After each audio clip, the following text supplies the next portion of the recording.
तर नांदेडची नांदी ही महाराष्ट्राच्या मंत्रालयावर काँग्रेसचा, महाराष्ट्राच्या विधान भवनावर काँग्रेसचा तिरंगा फडकवल्याशिवाय आता हे शांत बसणार नाही। ही गर्दीच नाही तर ही दर्दी व्यवस्था या ठिकाणी आपण आलेली आहात। या कार्यक्रमाला आपल्याला सगळ्यांना मार्गदर्शन करण्यासाठी आलेले महाराष्ट्राचे प्रभारी, आमचे सगळ्यांचे नेते रमेश चन्नीथला साहेब, त्याचप्रमाणे विधिमंडळाचे आमचे नेते आदरणीय बाळासाहेब थोरात साहेब, विरोधी पक्ष नेते आदरणीय विजय वडेट्टीवार साहेब, मराठवाड्याचे सुपुत्र आणि ज्यांना विलासरावांचा आमच्या गुरूंचा वारसा लाभलेला आहे ते अमित देशमुख साहेब, आदरणीय माजी राज्य गृहमंत्री आणि विधान परिषदेचे काँग्रेसचे नेते सतेज बंटी पाटील, या कार्यक्रमाला उपस्थित झालेले आपल्या सगळ्यांचे लाडके खासदार वसंतरावजी चव्हाण साहेब, लातूरचे खासदार डॉक्टर शिवाजीराव काळिंगे,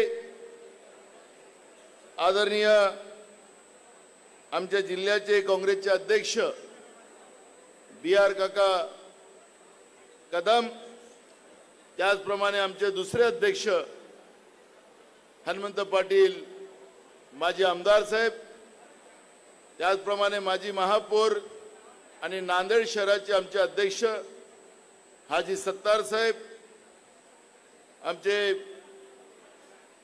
विशेष करून मी ज्यांचं नाव घ्यायला राहिलो ते ज्यांचं मार्गदर्शन या ठिकाणी झालं ते राज्याचे माजी मंत्री आणि आमचे महाराष्ट्र प्रदेश काँग्रेसचे कार्याध्यक्ष आदरणीय नसीमभाई, युवक काँग्रेसचे अध्यक्ष प्रदेशचे कुणालजी राऊत, आदरणीय आपल्या जिल्ह्याचे प्रभारी माजी मंत्री अनिल पटेल साहेब, सन्माननीय आमदार मोहनअण्णा हंबर्डे, आमच्या आमदार प्रज्ञाताई सातव, माधुराव पाटील जळगावकर आमदार साहेब, मगाशी अमित भैयांनी यांचा उल्लेख केला आणि तुम्ही सगळेजण हसलात। कोणाबद्दल हसलात?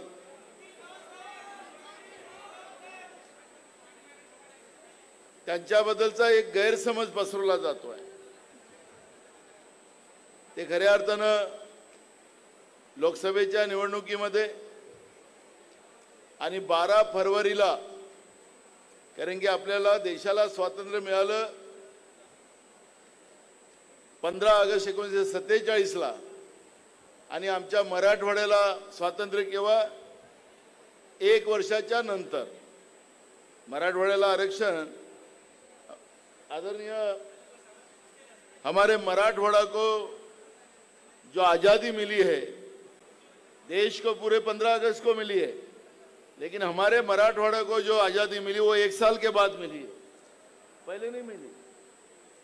लेकिन अभी ऐसी परिस्थिति हो गई कि हमें आज़ादी उस समय मिली थी, लेकिन सही आज़ादी नांदेड़ जिले को और मराठवाड़ा के एरिया में 12 फरवरी 2024 को मिली है। और कैसे कि डीपी सावंत साहब जैसे कई नेता हैं, आज भी डीपी जी तुमको अपना बहुत सारी सिस्टम को बदलना पड़ेगा। एकदम लड़ने की बात करो, पार्टी के साथ एकदम ताकत के साथ खड़ा हो जाओ, हम तुम्हारे साथ हैं। पर जो मानसिकता यहां पर बनी हुई है, मैं उसको क्लियर करना चाहता हूं। कुछ लोग तो अभी सरकार का फायदा लेकर अभी सरकार के तिजोरी में पैसे नहीं है, अखर्चित रकम करके वो अब दिखा रहे कि लाडली बहना को दे देंगे राखी के तक। अब नगर विकास के लेटर लेके आ गए और वो लेटर के माध्यम से वो बोलते कि तुमको 50 करोड़ के काम देंगे, किसी को 100 करोड़ के काम देंगे। रे आंकड़ा कम नहीं बताता। तो कुछ लोगों को लगता है, हमारे नांदेड़ शहर के महानगर पालिका के पार्षद लोग, महापौर, आमदारों को लगता है कि साला अपना एरिया का विकास हो जाएगा, तो उसके प्रलोभन में रात में कुछ लोग जाते हैं। अरे एक मिनट, रात में कुछ लोग जाते हैं। अरे बहन रुको, रात में कुछ लोग जाते हैं। मैं आप लोगों को कहता हूं कि लड़ाई करना है तो सीधा सामने से, रात में हो, अंधेरे में हो, दिन में हो, वो दरवाजे में जाना ही नाही। डिसाइड कर लो, जायचं का? तुम्ही जातात का? सामान्य लोक? नेत्यांनी, कारण की सामान्य माणूसच नेते बनवतात।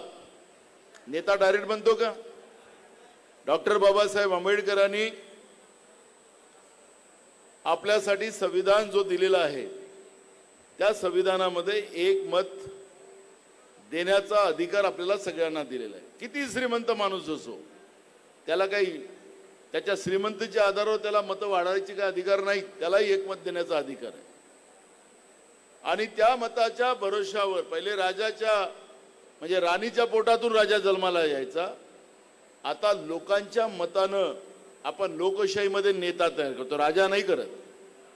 आतापर्यंत नांदेडमध्ये राजा तयार करत होतो आपण। राजाचा एक शिपाई बाहेर उभा राहिला बिना केसाचा की तरी राजाजवळ जाता येत नव्हतं। आतापर्यंत तुम्ही राजा तयार करत होता, आता आपण नेता तयार करतो। नेता म्हणजे तुम्हाला सगळ्यांना सोबत घेऊन जाणारा नेता, राजा नाही। जनता लोकांना नेता करते आणि म्हणून आता डीपी सावंत तुमच्याबद्दलची जी काही भूमिका लोकांमध्ये आहे,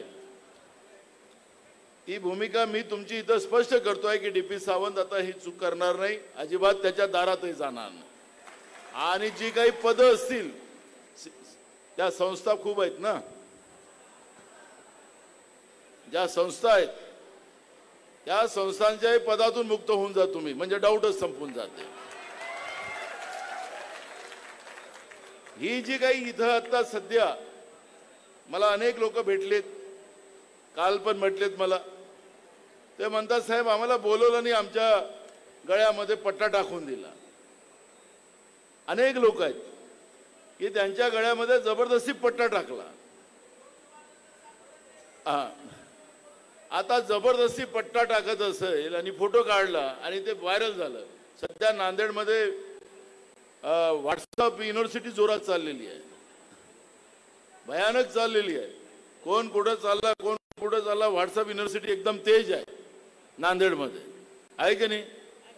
ओ सत्तार साहेब आहे ना, व्हॉट्सअप युनिव्हर्सिटी एकदम फास्ट आहे। फक्त आपलं लक्ष तिकडेच आहे, कोण कुठं चालला त्याच्यावर। मी तुम्हाला हे एवढं याच्यासाठी सांगतो की आता व्हॉट्सअप युनिव्हर्सिटीपेक्षा कोण कुठं जातो त्याचं त्याला मरू द्या। आपल्याला मराठवाड्यामध्ये काँग्रेसचे जास्तीत जास्त, महाविकास आघाडीचे जास्तीत जास्त उमेदवार निवडून आणणं हे तुमचं आमचं सगळ्यांचं काम आहे। मी तुम्हाला सांगतो की या सगळ्या गोष्टी ज्या आज आहेत, हे फक्त आता दिशाभूल करण्याचं काम आता मोठ्या प्रमाणात चालले झालेलं आहे। दिशाभूल याच्यासाठी केलं जातंय की त्यांचं दिशाभूल झाली, तुम्ही त्याच्यातच लटकलेला आहात। अरे तो इकडे गेला, तिकडे गेला, महत्त्वाचे प्रश्न राहिले ना। जसं बंटी पाटलांनी या ठिकाणी सांगितलं की शक्ती मार्गाच्या माध्यमातून आमच्या नांदेडची सुपीक जमीन त्या शक्ती मार्गामध्ये चालली, पैसे काही नाही।